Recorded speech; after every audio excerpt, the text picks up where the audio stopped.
Have you ever wondered how much time you have left? Not from a place of anguish, but from genuine curiosity.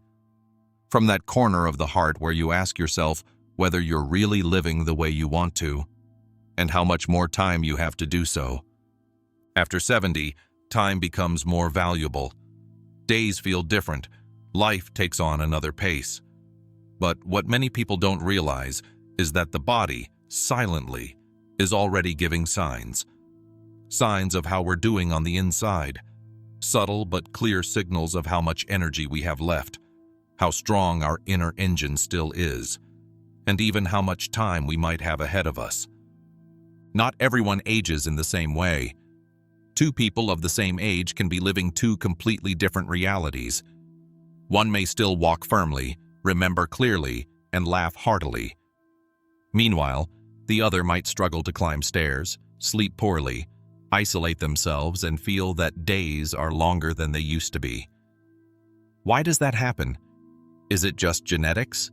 Or is there something more? The truth is, there are signals, scientific, physical, and emotional, that can help us understand what's really happening in our body.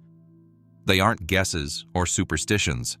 They're concrete, proven observations that health and longevity experts have clearly identified. But this video isn't made to frighten you.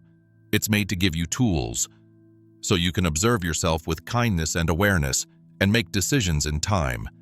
Because perhaps you still have time to make changes that improve your quality of life. And if you're accompanying someone who's already in this stage, this video can help you understand them better and support them with more compassion.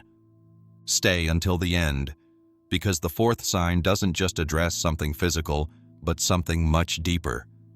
Something that has to do with the soul, with purpose, with the desire to keep going. It's one of the most powerful signs, and also one of the most ignored. Let's go through these 7 signs together, calmly, respectfully, and with that intention that always drives us to live longer, but above all, to live better. Sign number 1, your walking speed. They say life isn't measured in steps, but science has discovered that, after 70, the way you walk can say far more about you than you might imagine. And it's not just about your legs, it's about your heart, your brain, and even your life expectancy. Studies conducted on older adults have shown that walking speed is closely related to longevity. It's not a guess, it's a clinical observation. Older people who maintain a good walking pace, meaning they walk at a steady rhythm without shuffling their feet or stopping frequently, tend to live longer and with a better quality of life. Why? Because walking firmly requires coordination, muscle strength, good circulation, and a brain that still processes information well. Walking is one of the simplest, most automatic acts we do every day. But behind that daily gesture lies deep work by our bodies. The heart pumps, the lungs oxygenate, the nervous system issues the right commands, and the muscles respond. That's why, when your walking speed begins to slow down for no apparent reason, it can be a sign that one of these systems is no longer functioning as before. This isn't about walking like an athlete or competing with anyone. It's about noticing the change. When was the last time you went for a walk without getting tired after just a few minutes? Do you need to lean on furniture or walls at home? Do you avoid going outside for fear of tripping? Those little signs aren't automatically normal just because you're aging. They're warnings. Joseph's story is a good example. At 75, he still went out for a walk every morning. He put on his sneakers and cap and did 3 full laps around his neighborhood park. The neighbors greeted him admiringly.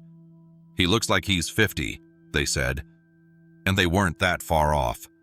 His pace was steady, his posture upright, his gaze firm. It wasn't about youth, it was about maintenance.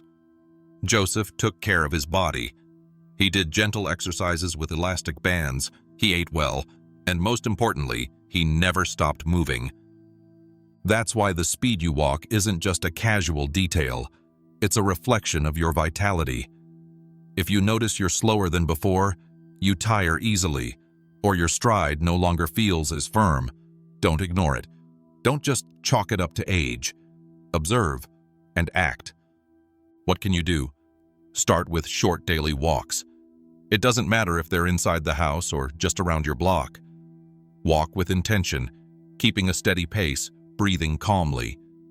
If possible, add gentle strength exercises for your legs and abdomen. These help maintain balance and give you more confidence while walking. It's also crucial to check with health professionals. A physical therapist or a geriatrician can help assess your gait and give you personalized exercises to improve it. Sometimes, a minimal daily routine can reverse the loss of pace and restore your security.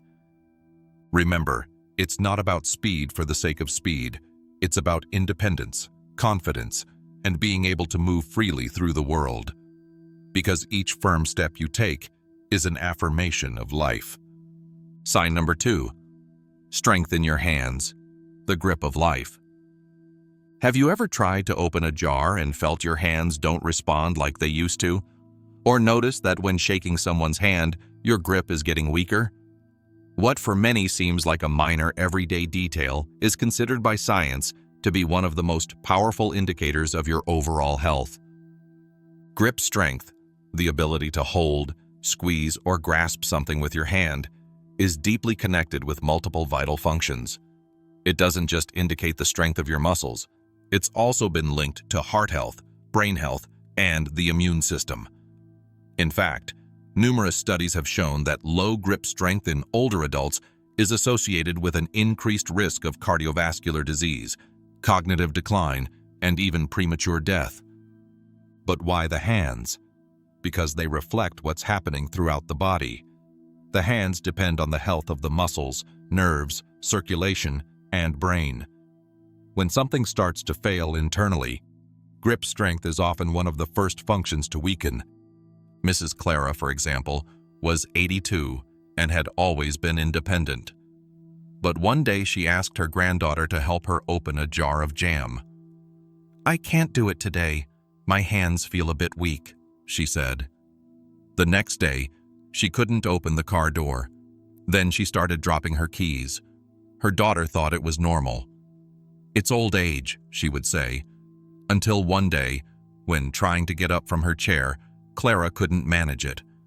That was when they realized that what was happening wasn't just in her hands. Her entire body was losing strength. That story isn't unique, and fortunately, it isn't irreversible. The good news is, grip strength can be trained, maintained, and improved with simple exercises and consistency. But first, it helps to know where it stands today. Do you want to measure your grip strength at home? You don't need special equipment. Take a rolled-up towel or a soft ball, like a tennis ball, and squeeze it firmly for a few seconds. Do you feel a solid grip? Can you hold that pressure for at least 5 seconds? Is there a difference between one hand and the other? Another easy test. Try opening a screw-top bottle or jar without help. If you notice that what used to be easy now takes effort, it's a sign something's changed. What can you do to improve this strength? Grip exercises. With a simple rubber ball, squeeze and release in sets of 10 repetitions per hand, at least twice a day. You can also use elastic bands to open and close your fingers against resistance. Add light weights to your routine. Small water bottles or 1 to 2 pound dumbbells can help strengthen the arm and wrist muscles that support hand strength. Perform everyday movements that activate your grip. Hanging laundry, wringing out a cloth, cutting food. Simple but powerful activities. And above all, don't underestimate this sign. When you lose strength in your hands, you're losing more than a physical ability. You're losing part of your autonomy, your security, and your capacity to handle daily life. Recovering it is possible. You just need consistency, small daily exercises, and the awareness that every firm grip isn't just muscle strength. It's a gesture of life. A gesture that says, "I'm still here. I still have strength." Sign number 3, ability to maintain balance. Stand up. Lift one foot off the floor and try to hold that position, balanced, for at least 10 seconds. Can you do it without wobbling? Without support?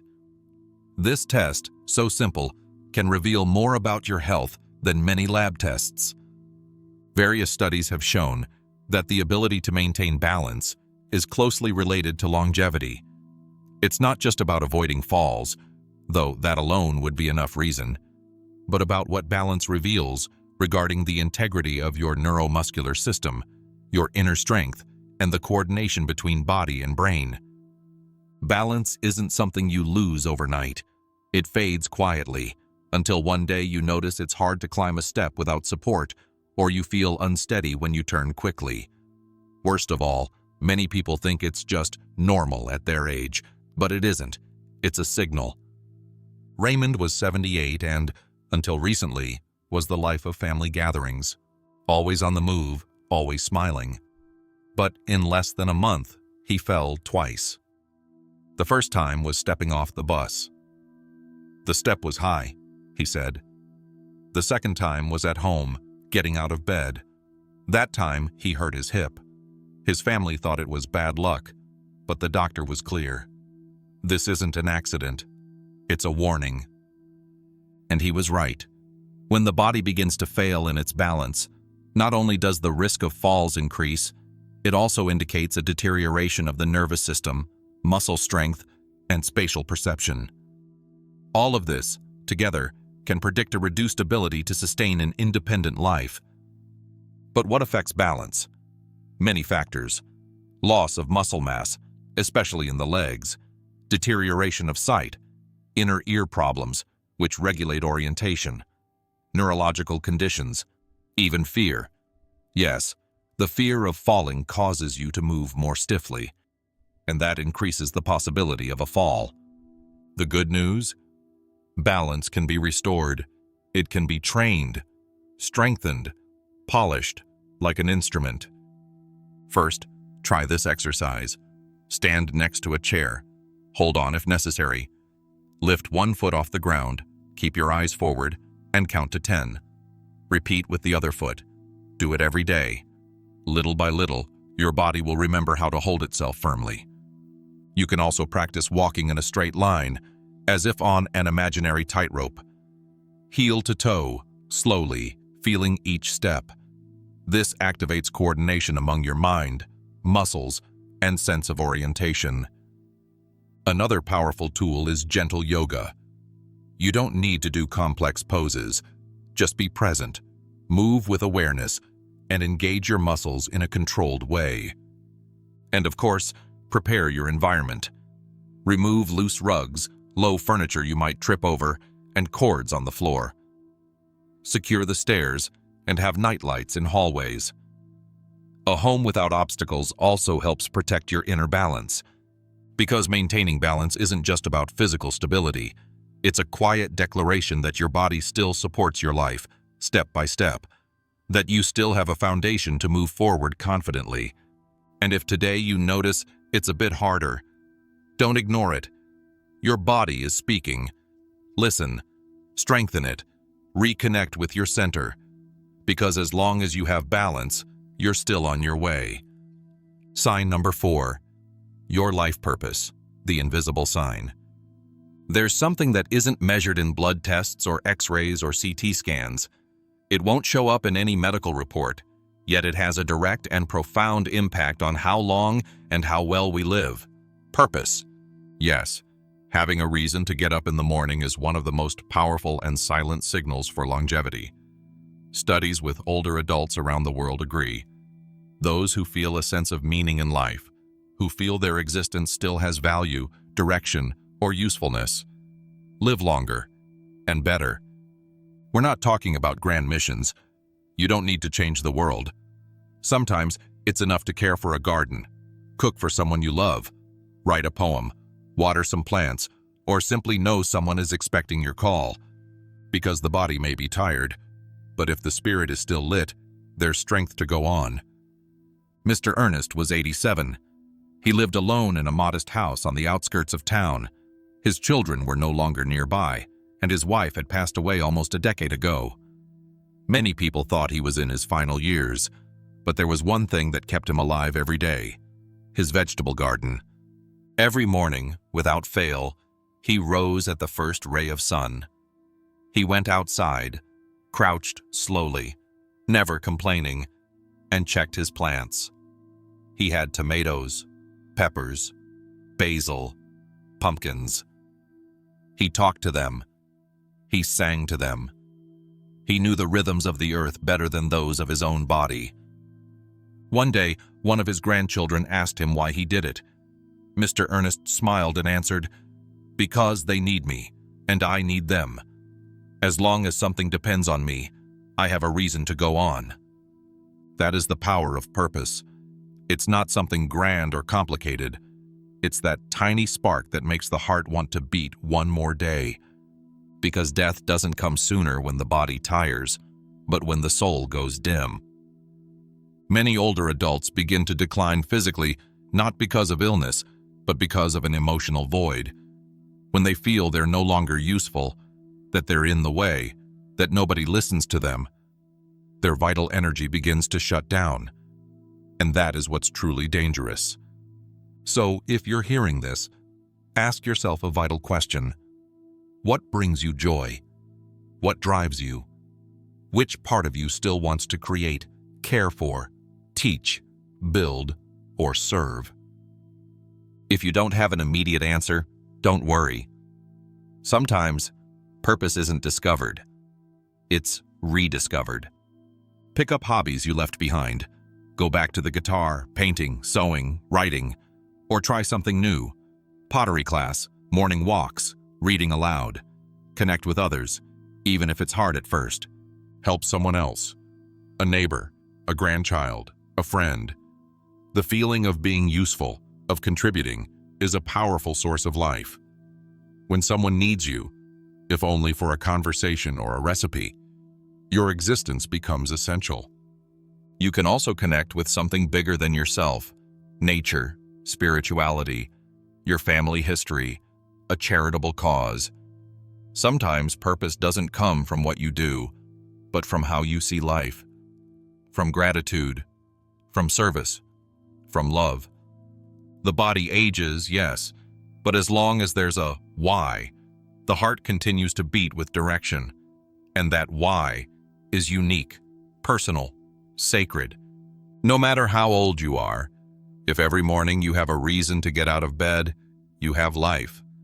And as long as you have life, you have time. So tonight, before you sleep, ask yourself honestly, what makes me feel alive?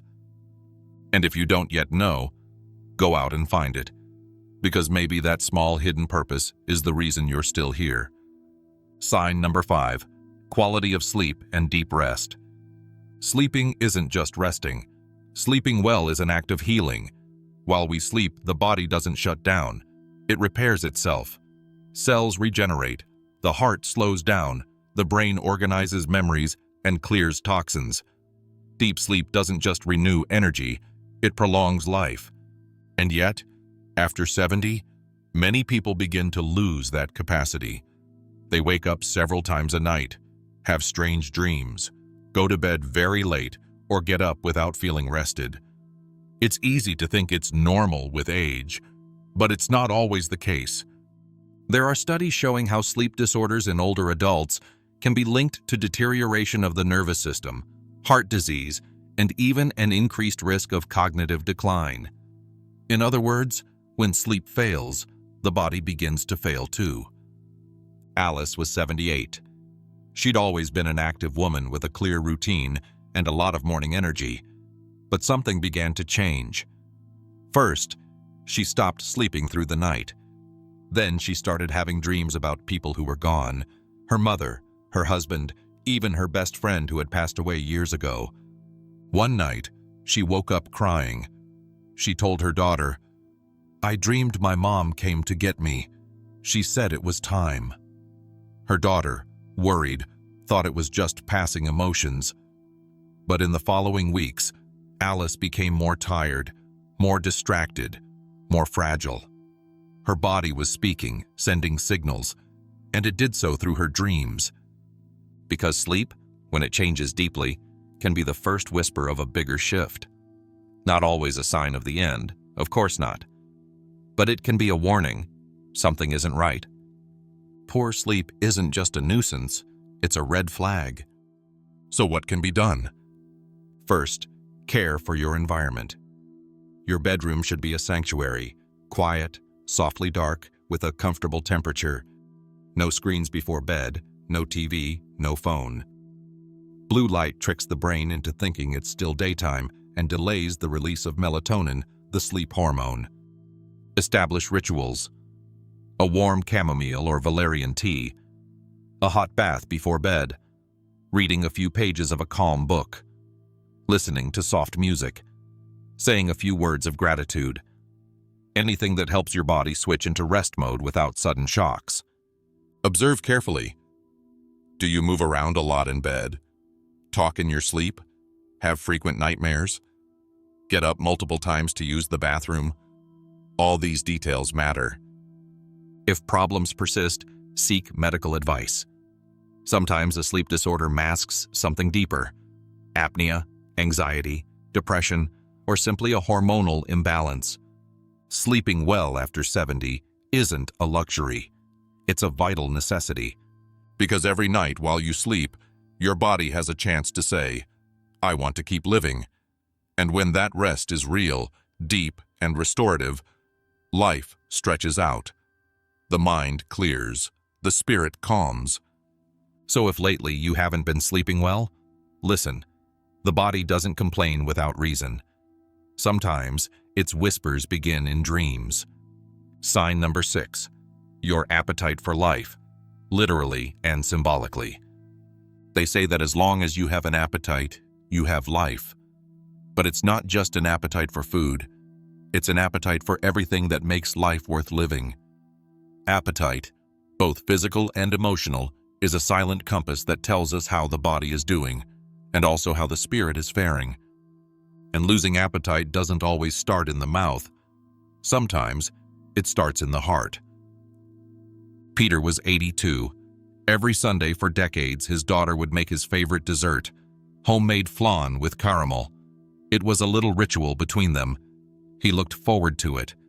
He savored it slowly, closing his eyes with each spoonful. But one day, he simply pushed it aside. "I'm not in the mood," he said. His daughter thought he might be tired. But then, she noticed other changes. Peter was talking less. He no longer turned on music in the morning. He didn't even comment on the news, something he used to love to do. Everything seemed indifferent to him. It wasn't obvious sadness. It was more like a quiet, subtle shutdown, as if something inside him had begun to withdraw little by little. That was the real problem. It wasn't just that he no longer wanted to eat. It was that he no longer wanted to taste life. Because appetite isn't just about feeding the body. It's an expression of the desire to still be here, to connect, to enjoy, to belong.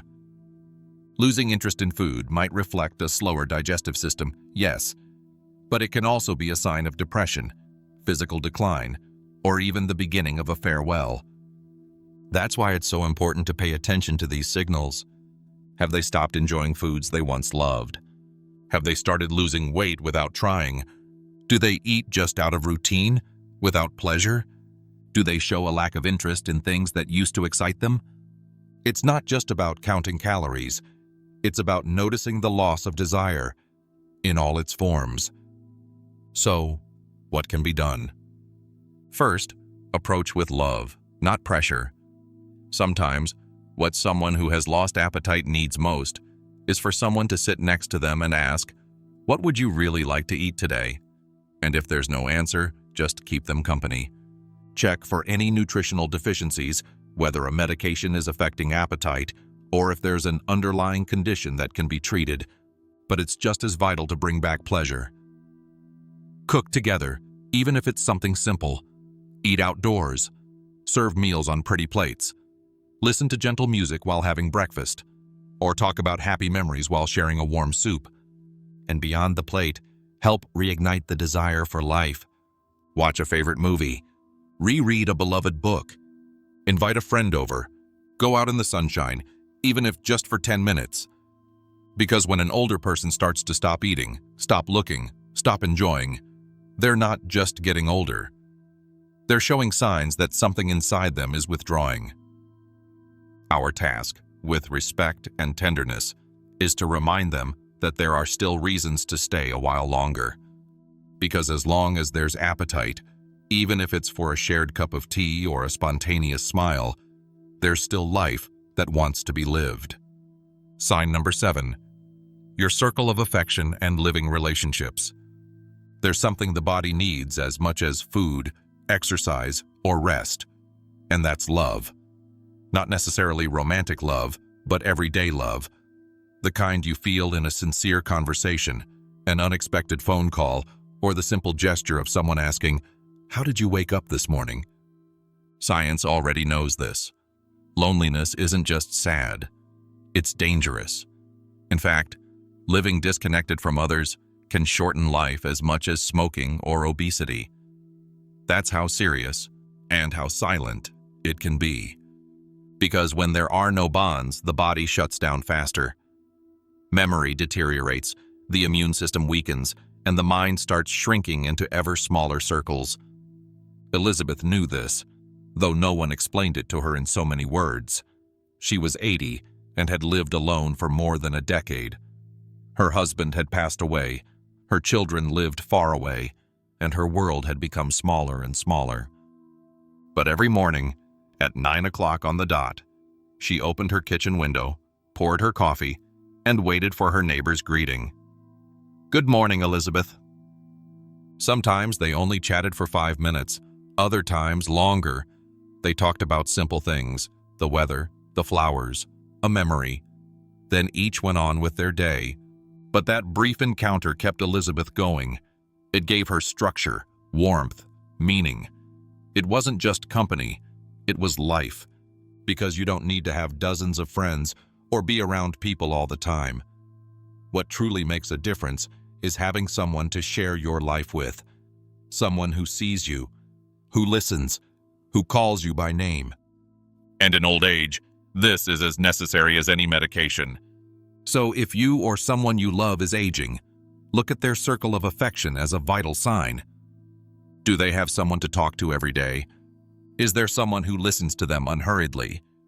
Do they still receive hugs, glances, human contact? Or have they begun to withdraw, responding with one-word answers, living in silence? People don't always isolate themselves because they want to. Sometimes they just don't know how to reconnect, or they feel like they're a burden, or that they have nothing interesting left to say. That's where we come in. Not to invade, but to invite. Not to entertain, but to be present.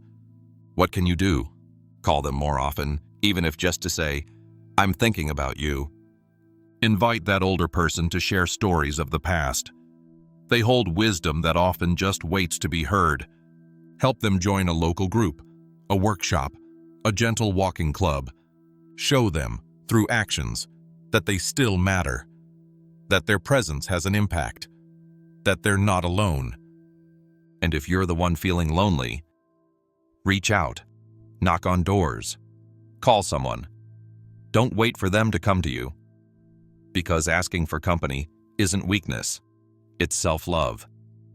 Having someone to share a cup of coffee with, exchange a look, or simply sit in silence can be what keeps not just the memory alive, but the soul as well. Sometimes hope arrives through a conversation. And when hope arrives, life is prolonged, if only just a little more. Final reflection. It's not about counting years, but making the years count. Perhaps we don't know exactly how much time we have left. Maybe we'll never know. And in the end, that's all right. Because life has never been about counting years, but about making those years truly count. Each of these signals isn't a condemnation or an inevitable sentence. They're clues, whispers from the body, from the soul, from the story we write day by day. And rather than frightening us, they should wake us up. Because you're still here. You're still breathing, still listening, still able to do something different. Eat better, walk more, hug tighter, Sleep more peacefully. Seek a purpose that lights your mornings.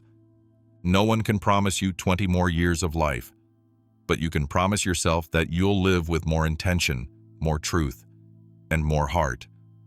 And if today, as you listen to this message, you recognized any of these signs in yourself or in someone you love, don't think it's too late. Think it's time. Because as long as there's a moment of awareness, there's the possibility of change. Maybe you can regain your stride. Maybe your strength will return if you ask it kindly. Maybe sleeping better isn't a luxury, it's a right. And maybe, just maybe, you can feel that fire in your chest again, reminding you that you still have something worth getting up for. So today, take a pause. Look at your life sincerely, without judgment. Embrace what is, improve what you can, and don't put off those simple acts that give meaning to everything. Caring, connecting, thanking, forgiving, walking, laughing, resting, loving. Because in the end, that's all that remains. If this video resonated with you, I invite you to leave a comment. Which of these signs made you reflect the most? Share it with someone who needs it. Sometimes a single phrase arrives right when it's most needed. And if you want to continue walking this path of life with awareness alongside us, subscribe. We talk about what really matters, with truth in our voice and heart in our words. Thank you for being here, and may every day you have left be worth 1,000.